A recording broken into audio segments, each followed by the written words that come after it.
It's 1918. The world is in the middle of a catastrophe. For the last 4 years, Europe was a ground zone for war. The Allies on one side and the Central Powers on the other. Tens of millions of people have already lost their lives. However, that's nothing compared to what was coming. The world was about to face one of the deadliest diseases in history. No one really knows where exactly it started. Some say it began in Kansas, others point fingers at China. But during the war, no one really cared because a more severe crisis was in front of them. And the flu was just one of the consequences of war as people imagined at that time. However, when it reached Spain, the Spanish media did not stay silent since Spain was neutral during the war, and that's when the world started paying attention.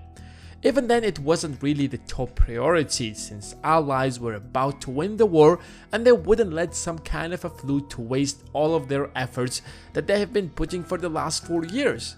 They were ready to do everything to finally end the war. It's estimated that 500 million people were infected.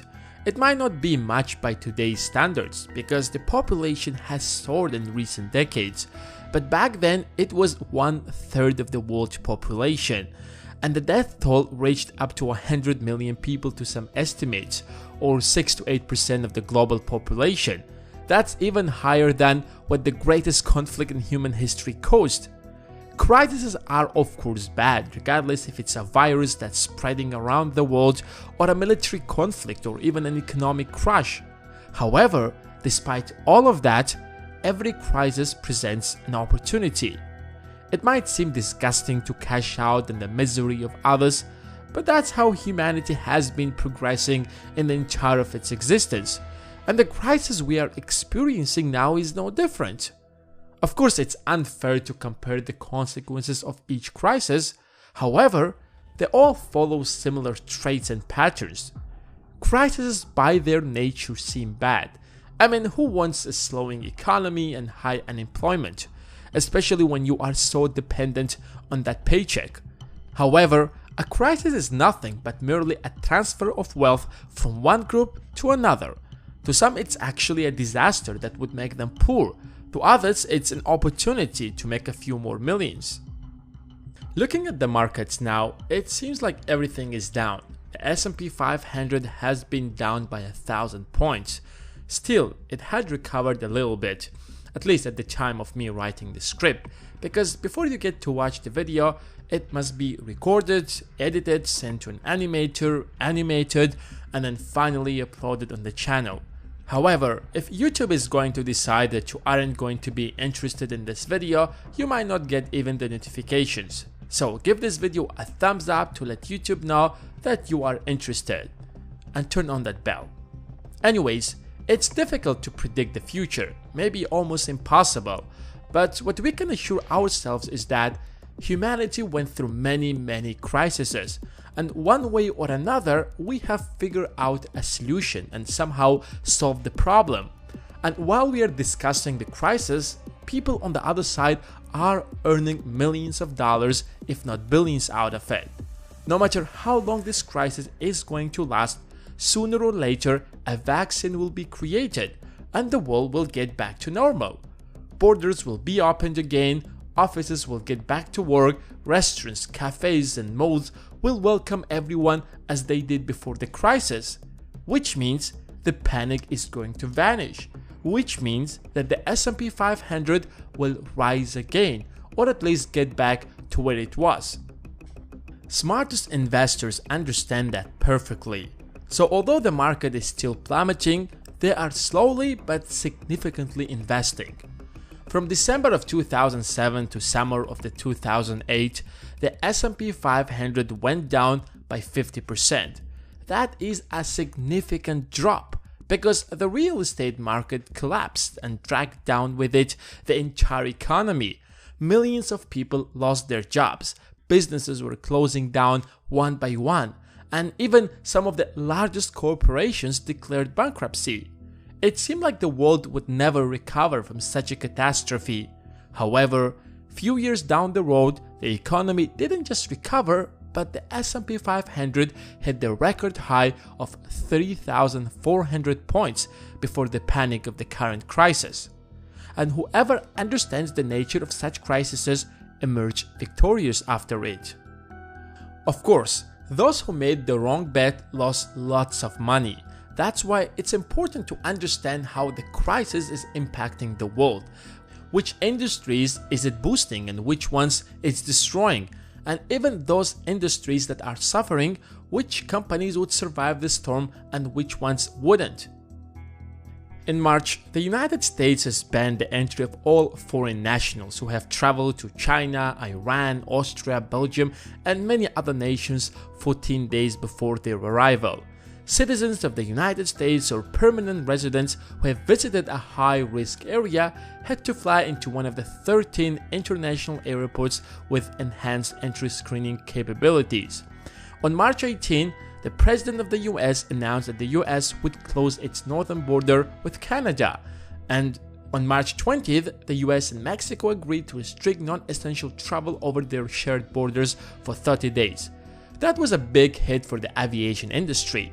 In fact, before that, multiple other countries, especially European countries, completely closed their borders like France and Bulgaria. With so many restrictions, revenues began to fall down significantly as everyone was asking for a refund and began cancelling their flights.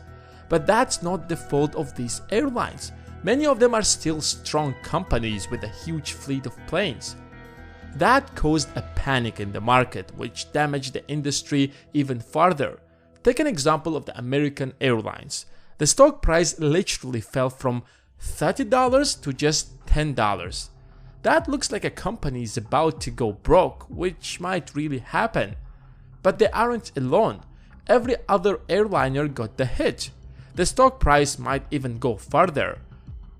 But the fact is, we live in such a globalized world that flying is not going to stop. Our economies are so interconnected that the dice will keep rolling.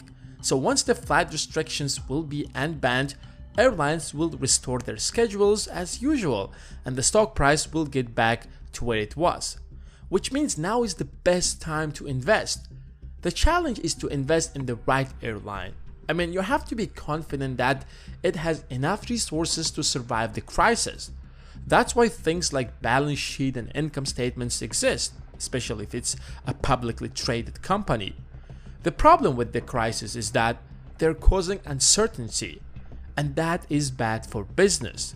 It scares off the investors and pushes them to sell their investments. Investors are afraid to lose their fortunes, so they are massively investing their shares and cashing out before it gets worse, or they simply want to sell the shares that would go down anyway and invest in companies that would rise in the middle of this crisis. But regardless, it is going to reduce the demand of certain companies, which would lead their stock prices to plummet anyways.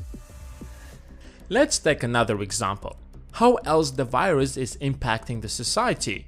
Entire nations are declaring quarantine and advising their citizens not to leave their homes, including the United States, which led to fewer people to move around. So companies like Uber and Lyft, whose business models depends on moving people, have suffered dramatically. In under a month, the stock price went from over $40 to under $15, but it's slightly recovering already. Uber was already doing pretty bad before the virus, so it suffered enormously. Even if you take the most valuable company in the world, Apple, the stock price is falling like a rocket. It's down by $100 already to $229. On one side, their supply side has stopped. Due to the virus, the factories are shut down in China, and on the other, the panic is causing uncertainty. So people would rather save than spend their last $1,000. On the top of that, Apple closed down all of its stores.